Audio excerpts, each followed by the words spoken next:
आज के इस वीडियो में हम लोग जानेंगे कि ड्रेनेज सिस्टम हमारा क्या होता है और ड्रेनेज सिस्टम हमारा काम कैसे करता है। पानी जब घर में इस्तेमाल हो जाता है तो पानी सुरक्षित बाहर कैसे निकलता है, सारे चीज़ को इस वीडियो में कवर करेंगे। मैंने यहाँ पर हेडिंग बना दिया है कि ड्रेनेज सिस्टम। यहाँ पर देखिए क्या होता है। सबसे पहले हम लोग के छत के ऊपर एक टंकी लगा होता है। इसी टंकी से पूरे घर में पानी की सप्लाई होती है और इसमें जो पानी भरा होता है ना, बिल्कुल शुद्ध पानी भरा होता है। इस पानी को हम लोग जहाँ चाहते हैं वहाँ इस्तेमाल कर लेते हैं। जैसे ही पानी इस्तेमाल होता है वो पानी हम लोग को दो भागों में बंट जाता है। कौन कौन सा भाग में बंटता है? पहले बंटता है ग्रे वाटर, ग्रे वाटर में, और दूसरा बंटता है हम लोग को ब्लैक वाटर में, ब्लैक वाटर। अब ग्रे वाटर क्या होता है, ब्लैक वाटर क्या होता है? जिस पानी को हम लोग दोबारा यूज कर सकते हैं उसको हम लोग बोलते हैं ग्रे वाटर, और जिस पानी का हम दोबारा यूज नहीं कर सकते हैं उसको हम लोग बोलेंगे ब्लैक वाटर। इसके उदाहरण देखिए क्या क्या हो सकता है। पहले वॉश बेसिन हो जाएगा, वॉश बेसिन। इसके बाद शावर एरिया, शावर एरिया। इसके बाद हो जाएगा हम लोग को रेन वाटर, रेन वाटर यानी बारिश का पानी। इसके बाद बालकनी, और इसके बाद आ जाएगा हम लोग को लैंड एस्केप, लैंड एस्केप यानी पार्किंग का पानी। इतना मतलब इस पानी को हम लोग दोबारा चाहें यूज करने के लिए तो पेड़ पौधों को पानी देने के लिए, गमले में पानी देने के लिए हम लोग यूज कर सकते हैं। ठीक है। अब देखिए ब्लैक वाटर की उदाहरण, एक तो WC हो जाएगी, दूसरा यूरिनल हो जाएगा, तीसरा हम लोग को किचन का पानी हो जाएगा। किचन का भी पानी हम लोग को ब्लैक वाटर में ही आएगा क्योंकि इसमें गर्म और ठंडा दोनों पानी इस्तेमाल होता है वहाँ पे। इसके अलावा आ जाएगा हम लोग RO का रिजेक्ट पानी। RO का जो रिजेक्ट पानी निकलता है उनकी TDS काफ़ी हाई होती है, जिसमें कैल्शियम और मैग्नीशियम की मात्रा काफ़ी ज़्यादा पाई जाती है, इसलिए ये भी आएगा आपको ब्लैक वाटर में ही। इसके बाद आ जाएगा वॉशिंग मशीन का पानी, वॉशिंग मशीन का पानी, क्योंकि इसमें डिटर्जेंट की मात्रा पाई जाती है, इसलिए ये भी आएगा हम लोग को ब्लैक वाटर में। ठीक है। अब हम समझते हैं कि पानी जो घर से निकलता है मतलब क्या क्या चीज़ से निकलता है। पहले तो निकलता है बाथरूम से, बाथरूम से निकलता है। इसके अलावा किचन से पानी निकलता है, किचन से निकलता है। उसके बाद रूफ यानी जो छत का पानी होता है वो भी निकलता है ड्रेनेज सिस्टम में। इसके बाद बालकनी, बालकनी का पानी निकलता है। इसके बाद निकलता है लैंड एस्केप यानी, लैंड एस्केप यानी पार्किंग का पानी। मतलब इतने जगह से पानी घर से बाहर ड्रेनेज होता है। ठीक है। अब हम आगे बात करेंगे कि इसको पाइपलाइन होती है वो किस तरह से की जाती है। घर से जब पानी निकलता है तो उसकी पाइपलाइन कैसे की जाती है ये सब अब कवर करेंगे। ठीक है। मान के चलिए हमारा मकान हो गया, 3 फ्लोर का मकान है, एग्जांपल के लिए समझ लिए। इसमें मैं एक तरफ बना देता हूँ WC एरिया, ठीक है, यानी टॉयलेट एरिया जिसको हम लोग बोलते हैं। ये मान के चलिए कि हम लोग का WC हो गया वॉल माउंट, और एक तरफ से बना होता है हम लोग को शावर एरिया। एक तरफ आपका वॉश बेसिन आ जाएगा और शावर एरिया हो जाएगा। ठीक। यहाँ से हम पाइपलाइन निकालते हैं, एक तरफ से हम लोग पाइपलाइन निकाल लेते हैं, इधर भी निकाल लेते हैं। ठीक है।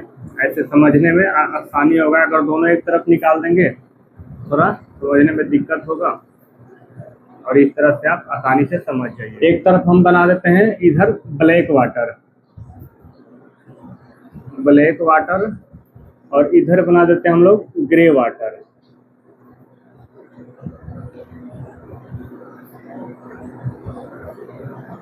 ग्रे वाटर, ठीक है। तो पाइपलाइन होती है। इसकी अगर हम साइज की बात करें तो जनरली जो यूज होता है वो हम लोग का यूज होता है पाइप साइज 110 mm, 110 mm यानी इंच की बात करें तो 4 इंची का पाइप होता है। इस पाइप की अगर हम साइज की बात करें तो ये लगभग होता है 75 mm। इंच में बात करें तो 3 इंच का ये पाइप होता है। ठीक है, दोनों का इससे थोड़ा यहाँ से पानी निकलेगा। अब हम इसमें क्या करते हैं, टी डाल के हर एक फ्लोर को आपस में कनेक्ट करा देते हैं। आपस में यहाँ टी डाल के कनेक्ट हो जाता है पाइप। इसको भी हम इसी तरह से कर देते हैं कनेक्ट।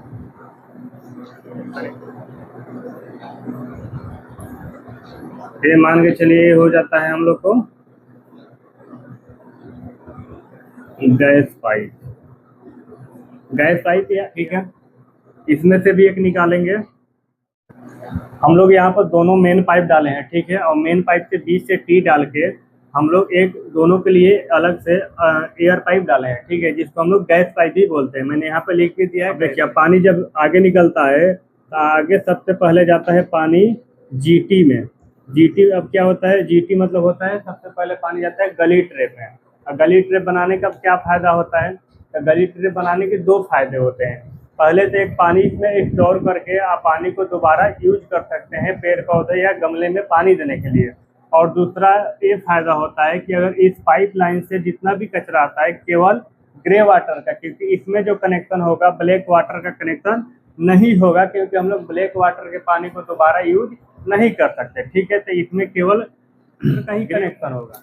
अगर इसके पाइपलाइन में कहीं से भी कचरा आता है तो यहाँ पे आके क्या होगा, इकट्ठा हो जाएगा। तो आप इसको खोल के, ढक्कन को खोल के और क्या करते हैं, आसानी से क्लीन भी कर सकते हैं। तो गली ट्रे बनाने का ये फायदा होता है। ठीक है, तो सबसे पहले पानी आएगा हम लोग को जीटी यानी गली ट्रैप में आएगा।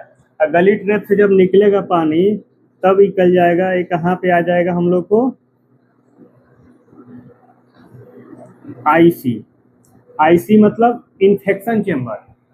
पानी कहाँ आएगा, इन्फेक्शन चेम्बर में। ठीक है, तो जीटी से जब पानी निकलेगा तो ये पानी आ जाएगा हम लोग को इन्फेक्शन चेम्बर, और यहीं पर आके मिलेगा ब्लैक वाटर का भी पानी इन्फेक्शन चेम्बर में। यानी ग्रे वाटर और ब्लैक वाटर के दोनों पानी आके कहाँ मिलते हैं, तो इन्फेक्शन चेम्बर में। और इन्फेक्शन चेम्बर कहाँ पे बना होता है, किसी भी कॉलोनी हो गया या सेक्टर हो गया तो दोनों तरफ से क्या होते हैं, मकान होते हैं। तो मकान के बीच में एक रोड होता है, रोड के नीचे क्या होते हैं, नला बना होता है। ठीक है, आपको कहीं भी देखिएगा तो वहाँ पे ऐसे गोल गोल रोड पे दिखाई देगा, तो आप समझ जाइएगा कि इसके नीचे नाला होता है। 100 मीटर या 200 मीटर पे बना होता है। ठीक है, तो इसके बाद पानी कहाँ गया, इन्फेक्शन चेम्बर। इन्फेक्शन चेम्बर से जब पानी निकलेगा तो ये पानी जाएगा हम लोग को मेन होल में जाता है। ये पानी कहाँ जाता है, मेन होल में पानी जाता है।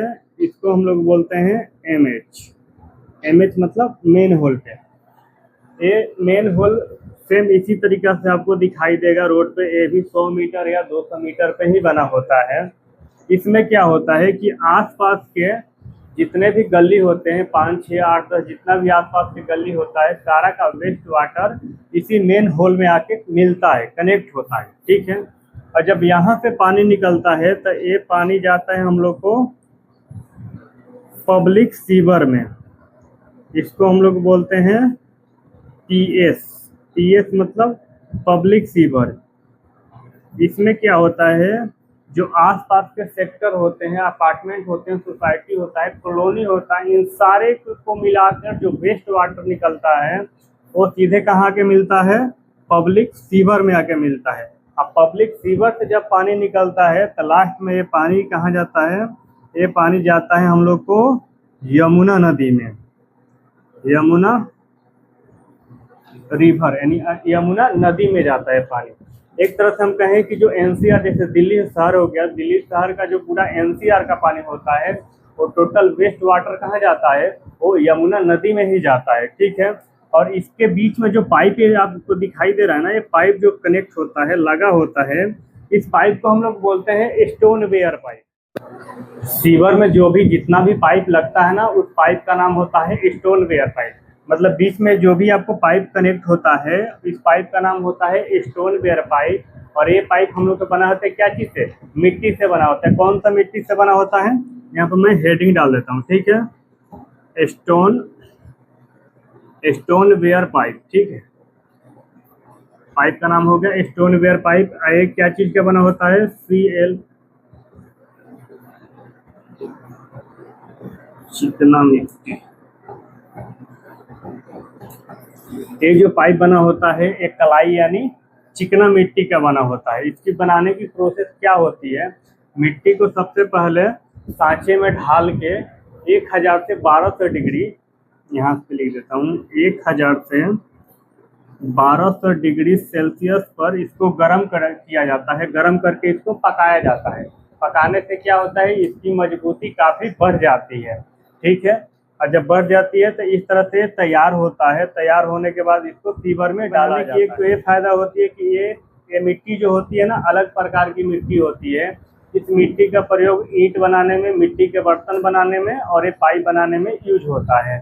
इसकी खासियत ये होती है, ये तो मजबूत तो नहीं होता है लेकिन ये पानी को क्या होता है? सोखता नहीं है, यानी पानी को एब्जॉर्ब नहीं कर पाता है।